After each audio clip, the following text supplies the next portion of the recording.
Learn how to mount the Ridge Pro anchor onto a 16-foot extension pole.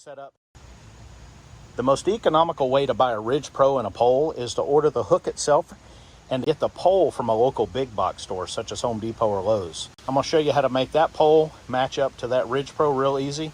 You just need a screw gun with a Phillips bit, and you just need a 1/4 inch drill bit. Once you get the pole home, this is what the tip's going to look like. So this has a male post at the end that drops into this aluminum receiver.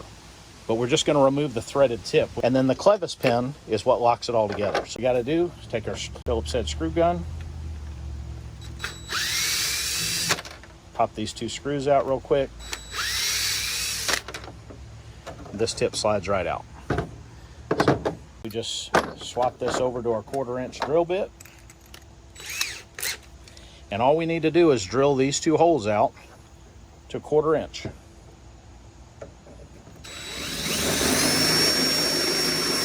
Once that's done, very simple.